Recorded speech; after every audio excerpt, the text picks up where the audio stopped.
watching KCTH Channel 27, Chabot College, Hayward. My name is Jim Weeder from the Chabot College Foundation Board of Directors. Last summer, the management of KCTH TV opted to inform the community by producing a program called Election 2010. We invited all the candidates for the City of Hayward council race, and we conducted an interview with them in June. A little bit later on, in July and August, we had more discussions about how we could connect better with the community, and we decided to do Election 2010 again in time for the November 2nd election. And we opted to invite the candidates for the Alameda County Board of Supervisors District 2 campaign. One of the candidates, former State Senator Liz Figueroa, has accepted our invitation to join us for a discussion about her campaign and her goals and objectives. Senator, it's good to see you again. It's nice to see you. And thank you for being here. It's always a pleasure. What brings you full circle at this point from you were a state senator, an assembly person, now you're running for Board of Supervisors? Define and enlighten us a little bit on how that's working. Well, let's not forget I've also did a lot in the community prior to being in the Assembly and the Senate. I was chair of a Human Relations Commission for Alameda County. We developed the Commission on Status of Women. I worked for Fairmont Hospital. I worked for the Union City Police Department. I was the president of the Union Sanitary District. I mean, we could go on and on. So it brings us full circle to coming back to the community and working at the grassroots level. Because of all the forms of government, working at the county level is a direct impact to the people that receive services. So is that the biggest difference between running for state senate and running for supervisor? Definitely, is that you are there on the front line, talking to the constituents, understanding the services that are rendered to them. What do you think is the biggest challenge facing the county? I mean, we hear quite a bit about the budget. Is that what you subscribe to at this point? Well, definitely, and that's tied into jobs. Everybody will tell you. It's not just a term that we use in political times. I would say that it's all about the economy. And you know, as a business person, it's bringing in jobs, making sure that people have an affordable income, making sure that people understand the needs of business men and women, understanding not only small businesses but large businesses, understanding how you bring them into this county, what we could do to facilitate those decisions, and making sure that they don't go to another county but they can stay here in Alameda and they want to come to Alameda County. What would you do to erase the pending $150 million deficit that the county is dealing with at this point? Well, it's going to be tough. It's going to be tough. I think the current Board of Supervisors has done the best that they could to close the gap, but it's going to probably be further cuts. And I think, you know, you can't make any bones about it. The money's not there. We don't foresee that the money's going to be coming either from the state or for the federal government in any near future. I think that there is money available, that we have to go and lobby for it, have those discussions, those one-to-one discussions. I've been there, I know those people, I know who I need to talk to, I understand the various projects, and understand, you know, that there's some laws on the book right now that the Board of Supervisors feel that they have to implement. I have absolutely no problem in going back to the state and saying, what was your intention when you wrote this? And how could we work around it so that the Board of Supervisors can render and provide services to people rather than adhere to this piece of legislation that's really archaic. As an outsider looking in, at least for the moment, do you foresee the notion of layoffs within the county workforce to balance the budget and other type of cuts like that?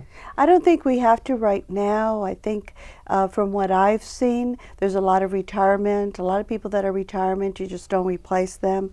You have to do, you have to look at each department. You know, I've talked to just about every department head. And they tell me, when you talk to them, they tell me all the different ways that you could save money. But we haven't utilized that. We haven't listened to them because, or adhered to their suggestions because there's politics into play, or somebody says, you know, we're stepping on somebody else's footsteps, or it's political. So And how do you get around something like that? well, you know, fortunately, I'm in a position now, been there, done that. You know, I don't have any political aspirations. I don't need the endorsement of a particular group, and so I'm not afraid to do what is right. To do what is right, not for me, but do what is right for the people that hopefully vote me in. Explain to us how being a former state senator assists you in that way? You just said, well, maybe I'll have to go to Sacramento and push a few buttons and knock on a few doors. How does your experience come into play when you say something like that? Because you know how the funding works.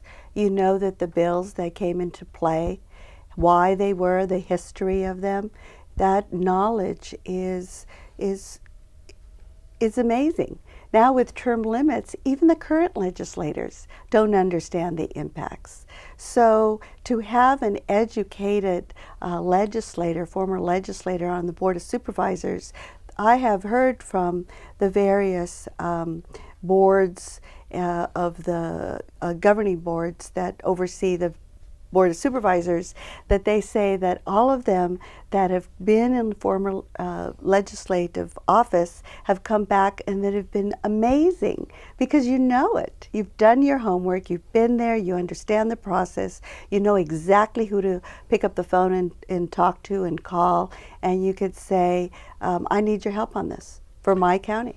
So in other words, knowing the right person to call eliminates quite a bit of weight. It's the people, it's the process, is understanding the legislative process and understanding how various bills came about, who were the people behind it, what was the rationale, and how we could change it to better Alameda County and strengthen Alameda County. Is your thinking then somewhat of what a congressperson would do, which is leave Alameda County, go to Washington, and bring home the bacon? The bacon. That's what they say, bring home the bacon. Is that to some extent how you see yourself in this role, going to Sacramento, pushing the right buttons and talking to the right people to bring money back to Alameda County? Well, you know, it's Sacramento, it's Washington, D.C., it's wherever I have to go.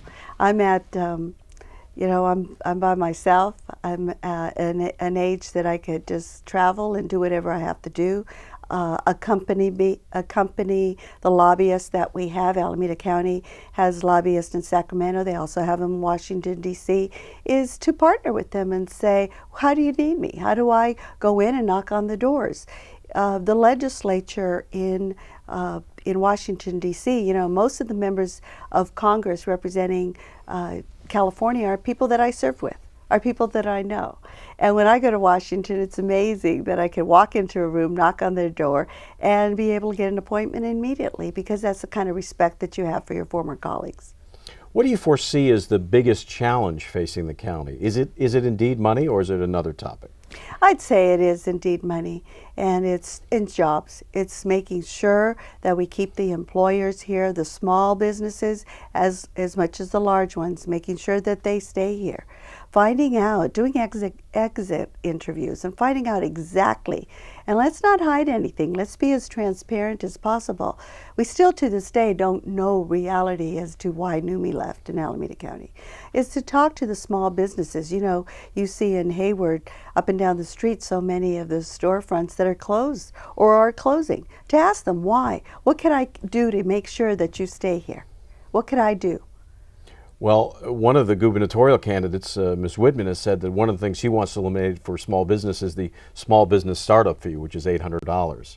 A relative kick in the bucket. I mean, it's not really going to make that much of a difference, but she is noting that. Do you have anything that, when you think of Hayward stores, for example, that are leaving, what comes up? What conjures up in your mind as to what to do about it? Well, I know that City of Hayward, like many other cities, have now started to do the one-stop shopping, where you can go one place in City Hall and get all your permits and not have to be going from department to department. That helps a lot. because it really eliminates your time. And I think a lot of people don't realize how valuable a business person's time is, especially when you have your own business, you have to do everything. It takes a lot of time, it costs money. I think that helps. But I think in addition to that is being realistic, is understanding that if you're going to nickel and dime them, eventually it adds up. I know that, in walking and doing precinct walking, I've noticed, and there's been some stories about how some cities are charging now, if you have a fire detector at your home or your business, they're charging for the maintenance of that from Nickel the fire and diming, department. basically. And yeah, I mean, I understand why the fire department needs that. Definitely need it. Understand it. But is there another way to do it? And the reality to me is that a lot of people, when you talk to them, nobody says, no, I don't really want to pay this if it's going for the fire department. But a lot of people want to know, show me the transparency. Let me know exactly where my money is going. You mentioned the closure of NUMMI, which was the joint venture by Toyota and GM, producing small trucks and Yes. four-door economy vehicles and so forth. It was a pretty successful partnership that left recently, and Yes. Tesla has since moved in. Yes. Granted, the electric car manufacturer. But did government, in your mind, maybe drop the ball a little bit in that whole process? I got that sense from you that maybe NUMMI wasn't kept in the loop enough or massaged enough in order to stay.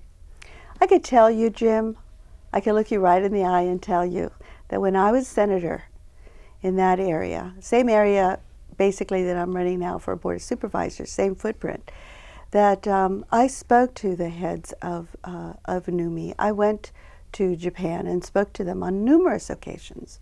And they said to me, Senator, as long as you're the senator in the area, we're not leaving. Because there was always this threats and these talks, and I'd go over and talk to them, and they'd say, we're not leaving. I said, thank you. And they said, you know why? They said, because we have a relationship. We don't do that. We understand. You've always been able to talk to us, to immediately answer our phone calls. If we need you at an opening of a new plant, or we need you to start a project, you're there for us. And it's been that type of relationship. I don't know, I'm not pointing fingers at anybody, but I don't sense that there was that type. What does your gut tell you? My gut tells me that it was a little too late. That the conversation started at the tail end when people they were calling people's bluffs. They didn't think they were going to leave. And at the end, all of a sudden, people wanted to have those conversations, and it was too late. That the conversations could have started immediately and say, what do you want to do? What can we do with you? So assuming that you take office in the late fall, early winter of 2010-11, what would you do as supervisor now that you've had an opportunity to analyze what other people have done? What would you have done, or what can you do as a supervisor to keep people like NUMMI from leaving?